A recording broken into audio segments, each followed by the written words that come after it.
Today I'm interviewing my son Aaron Gruben. I'm Ray Gruben, and we're going to talk about one of his books here, Crescent Tides, and maybe other things that come up, but wanted to go ahead and talk about this exciting book that I read sometime in the past. And he's got several books that you might be interested in, so we thought we'd talk about them a little bit.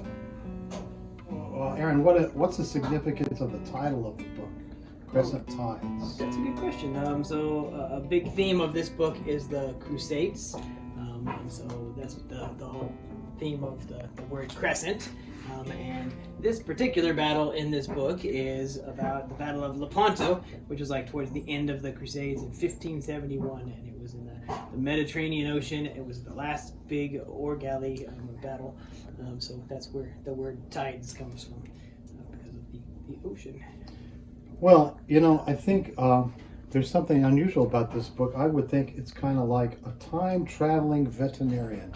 And so it's not just a historical fiction book. It is a good historical fiction book. You have that other aspect of it. So how would you describe the book? Well, that's a good question. This is a book about, I guess I would say it's the world's first book about time-traveling veterinarians that fight terrorists in the Crusades. It's an alternate history book. Somebody once described it to me as James Harriet with a machine gun fighting terrorists. So Yeah. A little bit like that. Yeah. Did you come up with? Did you work on different interview ideas for time travel, or how did you come up with the time travel mechanism in this book? I like it actually. I appreciate that.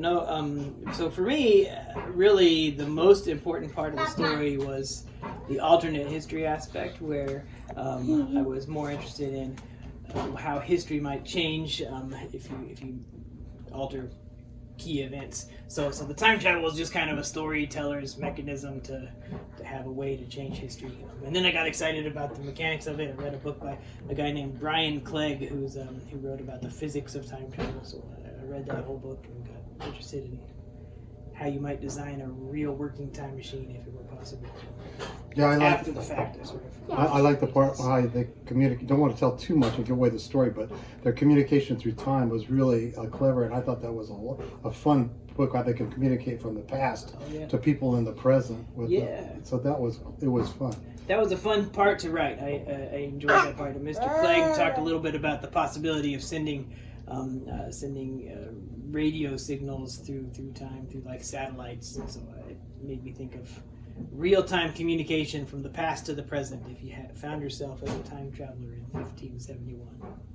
But essentially, the time travel is a means to get back to that history, to kind of do an alternate history. So how is this an alternate history? I might want to describe that a little. So an alternate history book. I think about this particular book. My first question that brought it to mind, brought the idea into my head, was thinking about how many misconceptions there are today about the Crusades in particular, and how somebody's mind might change about them if they actually experience them, and if something changed during them, how much that would change the future. So that was really the moral of the story for me, and the rest of the book kind of grew out of that. The alternate history aspect is I'm trying not to give away too much of the story, but there's some villains in the story that are changing the aspect of a key battle with modern technology and weaponry, so that they can affect the modern world in different ways. Yes, that brings to mind, there might be some parts of this book that are not really appropriate for young readers, if I remember. Did you have a target audience? Who do you think should be reading this book? Yeah, that's a good question. I honestly didn't have much of a target audience in mind writing it. I wrote a book that I would enjoy reading as I was writing it. I think of the target audience of this book as more teenagers than anything else, and then probably adults. So, real younger kids might be A, kind of bored with it, and B, there's a lot of warfare and fighting. Certainly some of that could be distressing to little guys. Yeah, I do remember some of that. Okay, so I guess the history, we should talk a little bit about the history now. This was what some of the history revolves around. What's important about this, and how, Yeah, well, I mean, first off, I think the history is fascinating. The Battle of Lepanto was a very interesting battle, part of the larger picture of the Crusades. It happened in the 16th century when the Ottoman Turks were growing and threatening to take over a lot of the West. And there were records of some of these Turkish rulers bragging about taking over Rome and preaching sermons from the Vatican and killing people. There was a lot of piracy along the coast from Turkish pirates that kind of led up to this too. What happened is the Pope called a league called the Holy League of soldiers, and Don Juan came and led them and made a fleet. And there were very interesting factions in the Holy League involved, like the Venetians made a lot of the galleys, the Knights Hospitaller made some of the galleys, and they were some of the more fearsome fighters on the west. They were like a Knights Templar military order. One of the more famous people involved in this battle was Cervantes, who wrote Don Quixote. He was Wow. part of the battle here. Didn't play a huge part, but he was one of the foot soldiers basically in the ship, and wrote about some of his adventures there. Well, thinking about this book, I know that was a past history. How does it?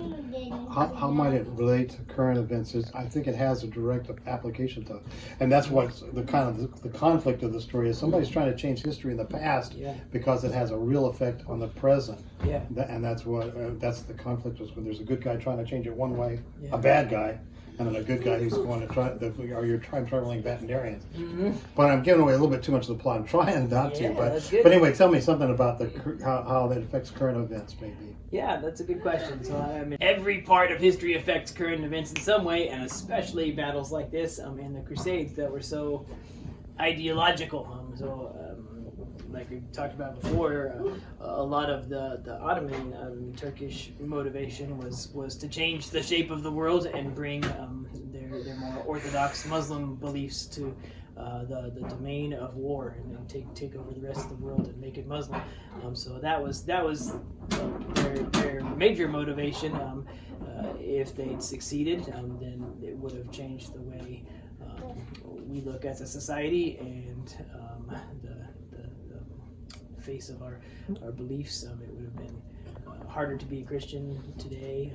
We probably would have had a predominantly Muslim West at some point. I mean, who knows what could have happened after 1571, but that would have been the goals. I guess it doesn't give it away too much to say that the Battle of Lepanto was a victory on Ottomans and things like that. That's correct, yeah. The historical battle was, yeah. That's right. Historically, the West won. And that was a fun thing. Once I wrote and changed up history so much, I had to put a section in the back to tell what really happened. So there's a lot of good details of the actual history.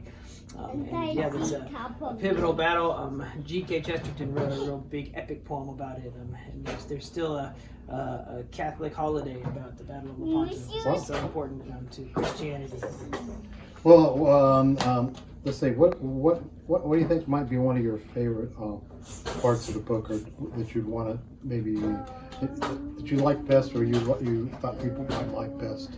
Good question. I think one of my favorite parts of the book is the scene where Cal, the protagonist, is standing on the ancient walls of Messalongi when the Ottoman fleet starts to come towards Rome. Because I had to think about, so they changed the Battle of Lepanto. How would these terrorists try to follow through and make sure that the changes in the world happened? And so there's this whole half of the book where they're trying to take over Italy. I'm trying to I'm giving away the story, but yeah, that was a fun scene to write because it was very epic. Big red sunsets. The story flows real well, and that's a hard thing to do. I've tried to write too, and to make a story where you can get into it and follow it works well.